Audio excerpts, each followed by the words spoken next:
Hello बच्चों, how are you बच्चों। बच्चों आज हम लेके आए हैं, अभी हमने लास्ट क्लास में आपने देखा होगा, लास्ट हमारी वीडियो है उसमें हमने मोलरिटी ऑफ आयंस से कर लिया था, है ना। मोलरिटी एक बहुत वास्ट टॉपिक है, उसमें बहुत डिफरेंट डिफरेंट तरह के क्वेश्चन बन के आते हैं और आपको अलग अलग तरह के वैरायटी क्वेश्चन सब देखते हैं। आज हम जो टॉपिक कर रहे हैं ये बच्चों ये खासकर बहुत ज्यादा कॉम्पिटिटिव में भी पूछा जाता है। The topic is molarity of ions. जो हम बात कर रहे हैं आपका that is the molarity of ions, उसके बारे में हम लोग डिस्कस कर रहे हैं। Molarity of solution, sorry, molarity of solution, two different solution की हम बात करेंगे। तो मोलरिटी सॉल्यूशन में होता क्या है उसको समझते हैं बच्चों। इसमें बच्चों आप अगर मोलरिटी ऑफ सॉल्यूशन की बात करोगे तो इसमें क्या होता है, आप ये समझो एक आपका ये सॉल्यूशन दे रखा है, ठीक है। ये आपका एक कंटेनर है और इसका एक वॉल्यूम है V1 और इसकी मोलरिटी है M1, ठीक है। बच्चों आपने इसमें क्या करा, इस वाले सॉल्यूशन में आपने एक वॉल्यूम ऐड करा, लेट अस से कुछ वॉल्यूम ऐड किया। किसका ऐड किया, वॉल्यूम एडेड, किसका, वाटर का। यहाँ पे एक वाटर का आपने वॉल्यूम ऐड कर दिया। तो अब क्या हो जाएगा, यहाँ पे जब वाटर का वॉल्यूम ऐड करोगे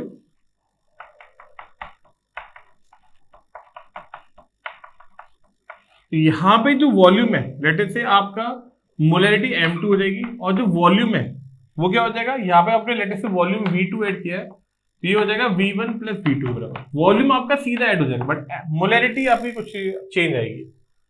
बच्चों अब बहुत इंपॉर्टेंट बात रखने वाली ये है कि यहाँ पे आपने क्या ऐड किया, पानी। यहाँ पे जो अमाउंट ऑफ सॉल्यूट है वो तो सेम ही रहेगा ना, वो थोड़ी बदलेगा अमाउंट ऑफ सॉल्यूट, है ना। तो जो अमाउंट ऑफ सॉल्यूट है N1 वो आपका होगा M1 V1 के बराबर। जो मोल्स है this represent the moles of solute, है ना। सिमिलरली यहाँ पे जो मोल्स ऑफ सॉल्यूट है N2 वो क्या हो जाएगा, M2 into V1 plus V2, वो इसके बराबर हो जाएगा। बच्चों एक इंपॉर्टेंट बात, मान लो अगर यहाँ पे 100 ग्राम नमक है तो वो 100 ग्राम नमक यहाँ पे भी रहेगा। तो मतलब उसके मतलब क्या, ये बात हुई हमारी। इससे क्या समझे, इससे ये समझे कि जो मोल्स है वो आपके चेंज नहीं होने वाले, मोल्स आपके एक ही रहने हैं। बदला क्या, सॉल्वेंट के बदला क्या, वॉल्यूम ऑफ सॉल्यूशन बदला, मोल्स नहीं बदलेंगे। तो आप क्या करोगे, जो N1 आपको ये समझ में आ गया, N1 क्या है, N2 के बराबर हो जाएगा। ये क्या हो जाएगा फिर आपका M1 V1, है ना। और जो फाइनली इक्वल टू M2 और जो आपने वॉल्यूम ऐड किया था V1 प्लस V2 टोटल सब इसके बराबर हो जाएगा, है ना। तो ये आपका बच्चों ये हो गया आपका V1 प्लस V2 जो आपने फाइनल वॉल्यूम ऐड किया था। तो इसको आप इन शॉर्ट ऐसे भी लिख सकते हो, M1 V1 equal to M2 V2 dash, M2 V2 dash, ये हो जाएगा आपका, है ना। M1 V1 equal to M2 V2 dash. तो ये आपका वॉल्यूम, ये आपका फॉर्मूला हो जाएगा टू कैलकुलेट द मोलरिटी। अब इस पे एक क्वेश्चन देख लेते हो, आपको क्लियर हो जाएगा। मैंने फिर से बताता हूँ हमने क्या किया। हमको एक M1 सॉल्यूशन दे रखा था जिसकी वॉल्यूम V1 थी, हमने इसमें एक वॉल्यूम ऐड किया जिससे final volume V1 plus V2 हो गया, बट मोलरिटी आपकी चेंज हो जाएगी। आपका जो गाढ़ापन है वो चेंज हो जाएगा नहीं हो जाएगा, बिल्कुल जो आपकी कंसेंट्रेशन लेवल थी वो अब चेंज हो जाएगी। तो हम उसको फाइंड आउट करने की कोशिश कर रहे हैं। तो हमने कंसेप्ट लगाया कि जो मोल्स है वो दोनों तरफ एक ही रहने, वो नहीं बदलने वाले। तो N1 इक्वल टू M2, तो ये M1 V1 equal to M2 V1 plus V2 के बराबर है। V1 प्लस V2 आपका किसके बराबर है, V2 डैश के बराबर। ये वैल्यू आपने रखी तो M1 V1 equal to M2 V2 dash हो जाएगा। क्लियर है बच्चों, ठीक है। नेक्स्ट इसके आगे देखते हैं। इसके बाद देखो बच्चों, हम लोग जो बात कर रहे हैं हमें मोलरिटी यहाँ पे मिल गई। अब देखिए क्वेश्चन देखो, आपका क्वेश्चन है मैं आपको दे रहा हूँ इसी पे बेस। आपका एक देखा है 0.2 मोलर 100 ml सॉल्यूशन, क्या दे रखा है हमें, 0.2 मोलर 100 ml सॉल्यूशन हमें दे रखा है ना। 0.2 मोलर 100 ml सॉल्यूशन किसका, ऑफ HNO3, HNO3 है। आप क्या कर रहे हो, इस उसमें क्या कर रहे हो, इस डाइल्यूटेड विद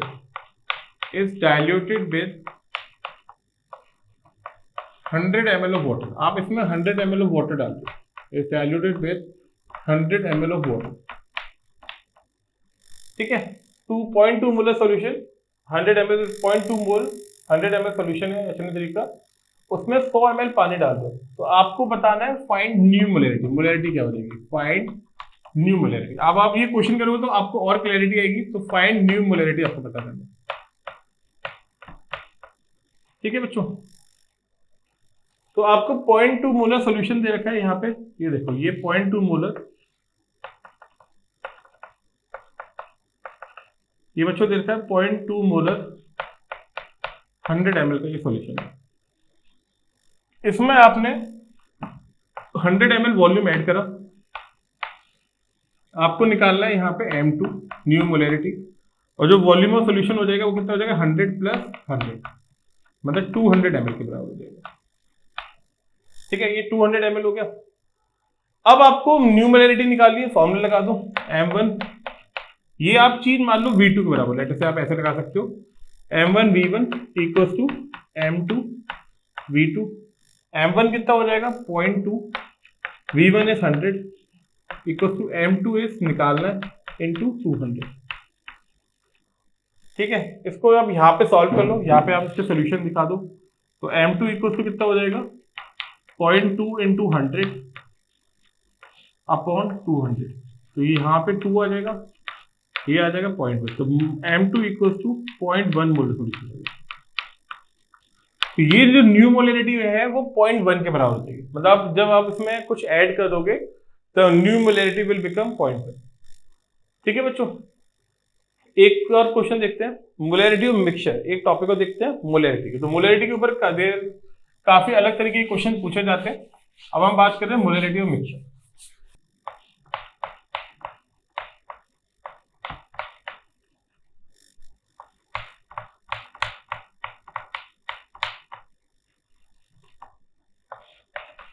है ना, मोलैरिटी ऑफ मिक्सचर की बात करें, हमने क्या करा बच्चों, एक सॉल्यूशन लिया जिसकी मोलैरिटी थी M1, वॉल्यूम V1 था, है ना, और एक दूसरा सॉल्यूशन लिया जिसकी मोलैरिटी थी, इसमें मोलैरिटी वॉल्यूम था M2 और वॉल्यूम कितना था आपका V2, हम M1 और V1, और इन दोनों को ऐड कर दिया।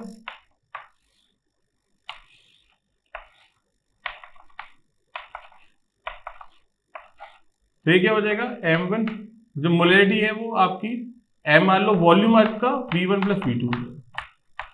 तो आपको ये मोलैरिटी ऑफ सॉल्यूशन निकालनी है, ठीक है।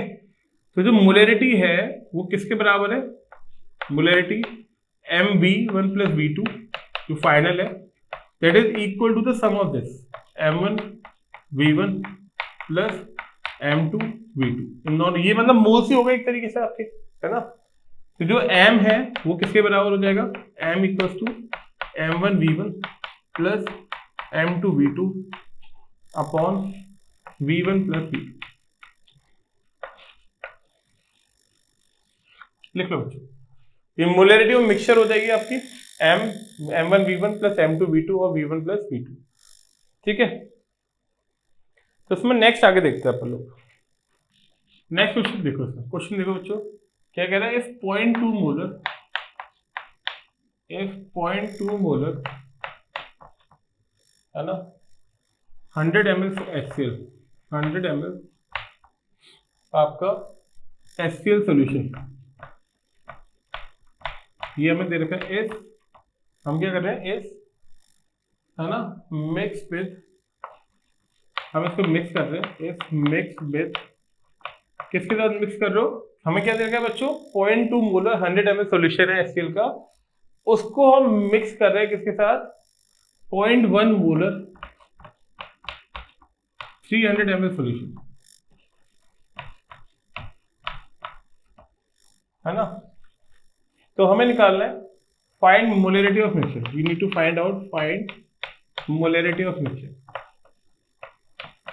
We need to find out the molarity of mixture.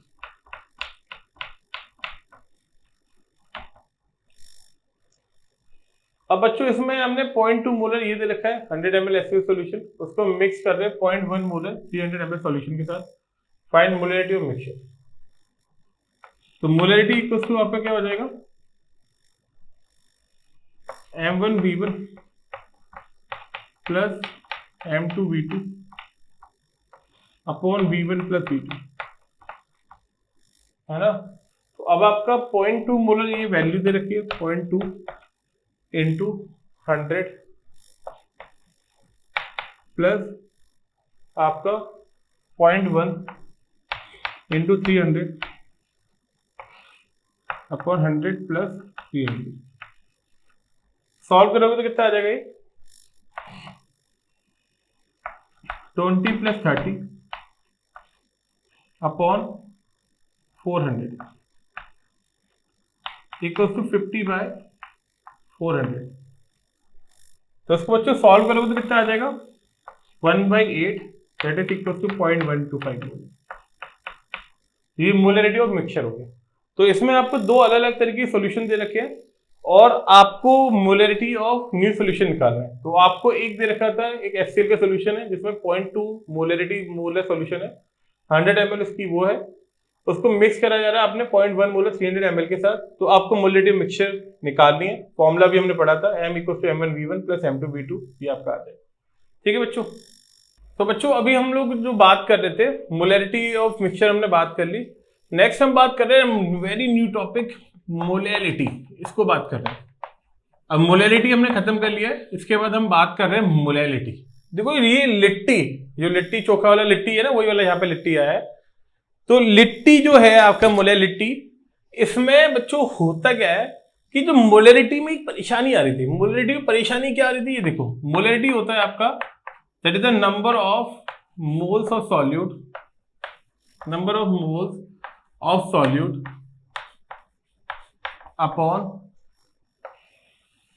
Upon volume of solution in litres. तो यहां पे जो मोलैरिटी है, मोलैरिटी आपकी वॉल्यूम के साथ क्या होती जाती है, चेंज होती जाती है। मतलब वो वॉल्यूम के साथ चेंज होती है, वो तो ऑब्वियस है।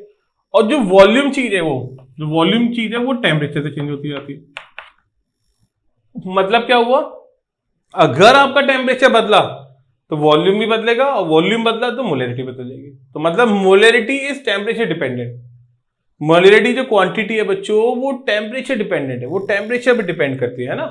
Molarity is temperature dependent. अब अगर हम बात करें मोलैलिटी, मोलैलिटी में हमने क्या करा, मोलैलिटी को रिप्रेजेंट करते हैं स्मॉल m से, that is called number of moles of solute, number of moles of solute upon weight of solvent, upon weight of solvent in KG. तो जो आपका ये होता है molality, that is the number of moles of solute upon weight of solvent in KG. ठीक है बच्चों, देखो ये molality is number of moles of solute upon weight of solvent in KG. तो आपका यहां पे बच्चों फिर क्या हो जाएगा, जो मोलैलिटी है, यहां पे जो मोलैलिटी है वो टेम्परेचर पे डिपेंड नहीं करेगी। तो मोलैलिटी टेम्परेचर से वेरी नहीं करती, जबकि ये मोलैलिटी वाली चीज है ये टेम्परेचर से वेरी कर जाती है ना। क्योंकि यहाँ पे वॉल्यूम आ रहा है, वॉल्यूम टेम्परेचर से डिपेंड होता है। तो टेम्परेचर वॉल्यूम से चेंज होता है, टेम्परेचर से वॉल्यूम चेंज होता है, वॉल्यूम से मोलैलिटी चेंज हो जाती है। तो आप एक इंपॉर्टेंट पॉइंट लिखो, molality is a better unit, molality is a better unit than molarity, है ना, since it changes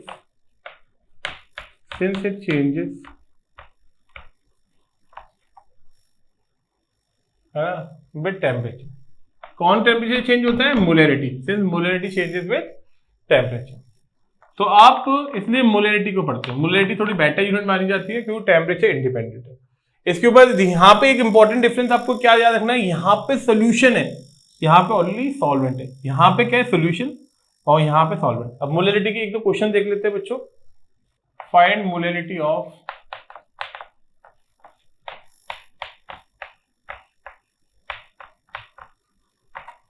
किसका, 20 gram of NaOH, 20 gram NaOH, है ना, किसने में dissolve in 100 gram of solution, dissolve in 100 gram solution. तो हमारा बात कर रहे हैं 20 gram of NaOH dissolve in 100 ग्राम का सोल्यूशन। तो इसमें कैसे निकालोगे? तो मोलैलिटी आपका जो होता है, पहले लिखो क्या होता है, number of moles of solute, number of moles of solute upon weight of solvent in KG, है ना। तो number of moles of solute क्या हो जाएगा आपका, that is a given mass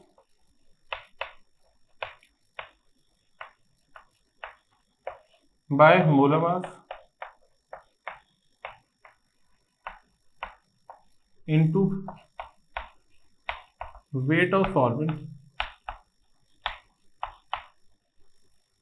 upon 1000। अगर ये ग्राम में है तो ऐसे लिखेंगे, है ना।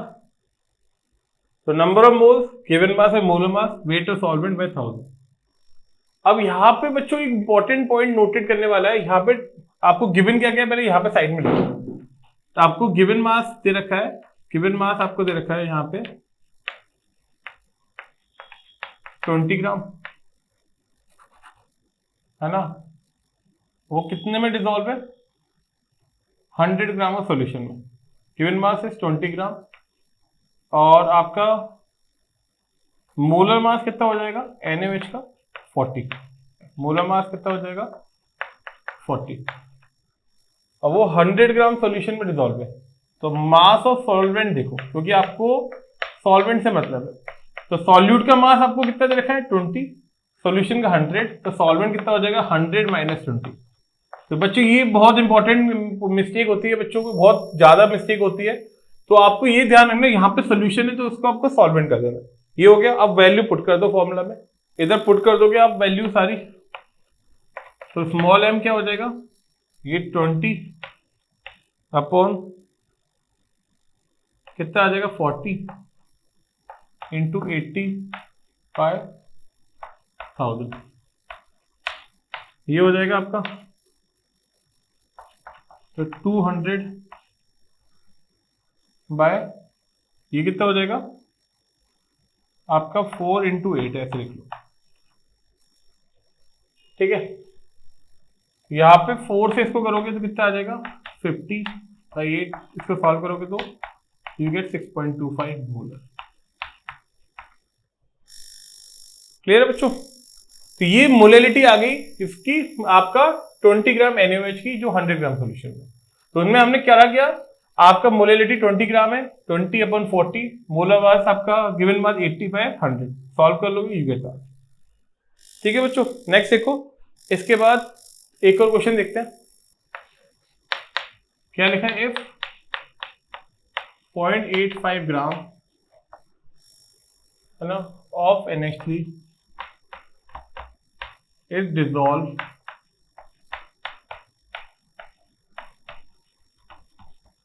है ना in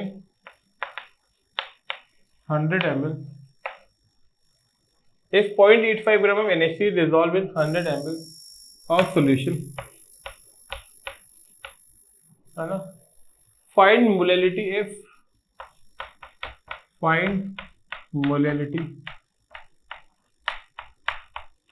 if density of solution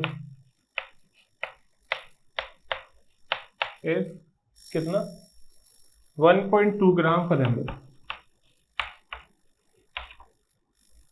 है ना। अब आपको 0.85 ग्राम NH3 दे रखा है ना, और सॉल्यूशन का वॉल्यूम दे रखा है। तो आपका गिवन मास इज 0.85 ग्राम, है ना, और वो कितने में डिसॉल्व है 100 ml सॉल्यूशन। तो वॉल्यूम ऑफ सॉल्यूशन कितना है 100 ml। तो आप इससे क्या निकालोगे, वेट ऑफ सॉल्यूशन निकालोगे। तो what is the weight of solution, weight of solution is 100 into 1.2, कितना हो जाएगा 120 ग्राम। अब आपको सिंपल लगा देना है। यहाँ पे आप देखोगे सॉल्यूट का मास माइनस करना होगा सॉल्यूशन से, बट वो बहुत कम आ रहा है आपका, मतलब कुछ ज्यादा फर्क पड़ेगा नहीं। तो आप इसको यहाँ पे भी छोड़ सकते हो और आगे देखो इसको कैसे सॉल्व करोगे आप इसको फिर। ये हो जाएगा 0.85 अपॉन, ये कितना है आपका NH3 17 इंटू 120/1000, तो यहां से ही हट जाएगा, इंटू 100 यहां आ जाएगा, ये 5 टाइम्स ये हो जाएगा आपका, और आंसर इज 580 मोलर आ जाएगा।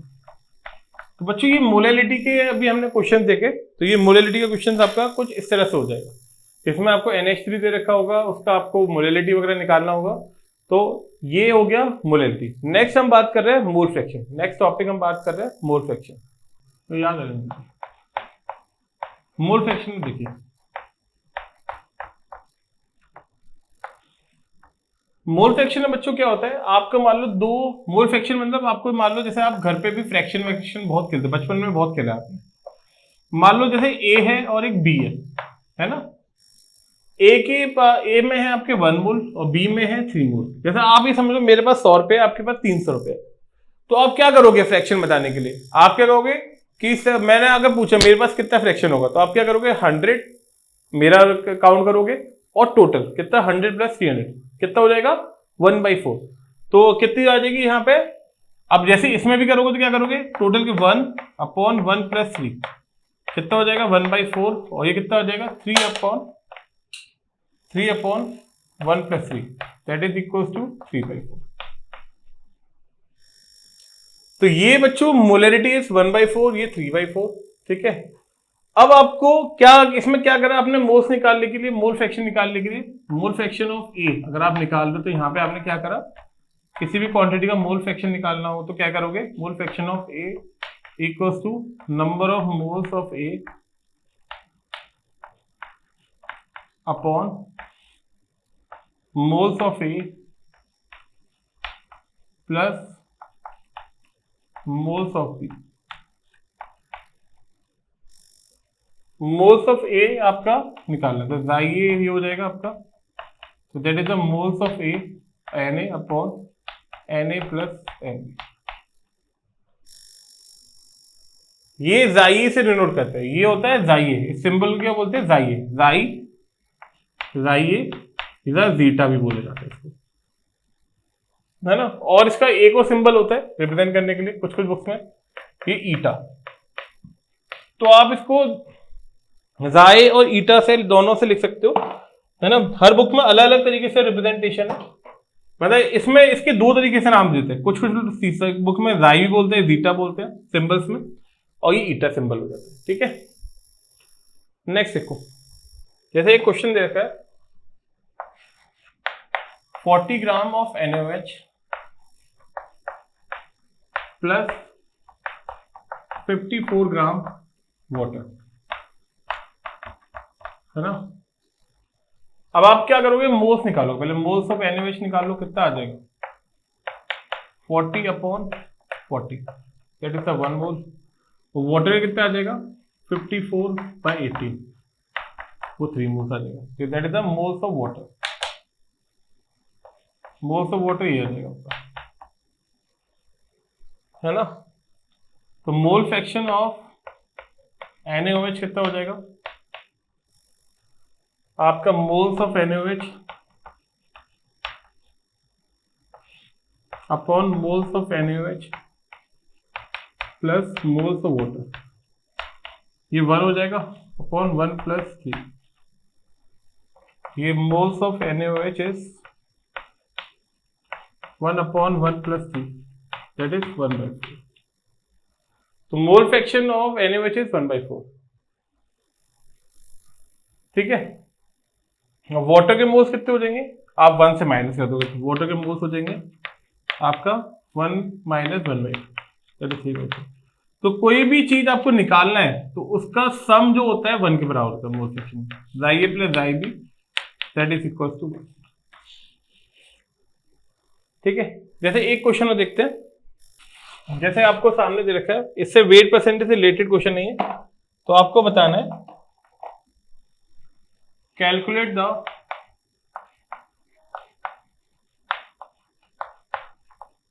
है ना मोल फ्रैक्शन ऑफ